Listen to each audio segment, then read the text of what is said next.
महाराष्ट्राचा। नमस्कार, मी प्रतिभा। संध्या लाईव्ह मध्ये आपल्या सर्वांचं स्वागत। पुणे जिल्ह्यातील दौंड तालुक्यातील पाटस परिसरात पुन्हा एकदा हिंसक घटनेने हादरला आहे। 2021 मध्ये गाजलेल्या दुहेरी हत्याकांडातील एका आरोपीची शुक्रवारी रात्री पुणे सोलापूर राष्ट्रीय महामार्गावर कुरकुम जवळ हत्या करण्यात आली आहे। या घटनेमुळे जुन्या वैराची ठिणगी पुन्हा एकदा भडकली का याचा तपास पोलीस करत आहे। महेश उर्फ मन्या संजय भागवत, वय वर्ष 29, राहणार पाटस असे मृताचे नाव आहे। पोलिसांनी दिलेल्या माहितीनुसार शुक्रवारी रात्री सुमारे 8:30 वाजण्याच्या सुमारास भागवत हा आपल्या मित्रांसह दुचाकीवरून पाटसकडे जात होता।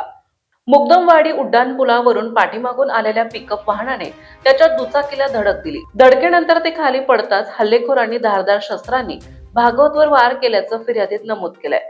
गंभीर जखमी झालेल्या भागवतचा जागीच मृत्यू झालाय। हल्लेखोर घटनास्थळावरून पसार झाले असून पोलिसांनी परिसर सील करून तपास सुरू केलाय।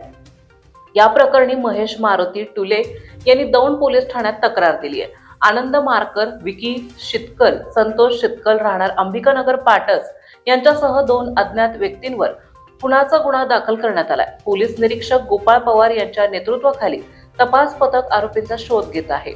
विशेष म्हणजे 4 जुलै 2021 रोजी पाटस येथील तामखाडा भागात शिवम शितकल आणि गणेश माकर या दोघांची हत्या झाली होती।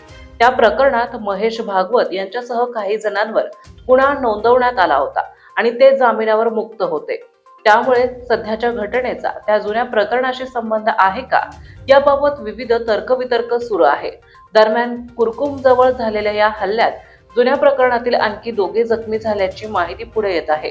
घटनेनंतर पाटस आणि परिसरात पोलिसांचा कडेकोट बंदोबस्त ठेवण्यात आला असून संभाव्य तणाव टाळण्यासाठी खबरदारीची पावले उचलण्यात आली आहे। ताज्या आणि महत्त्वपूर्ण बातम्या पाहण्यासाठी आजच आमच्या संध्या लाईव्ह न्यूज चॅनलला YouTube वर सबस्क्राईब करा आणि बेल आयकॉन प्रेस करा।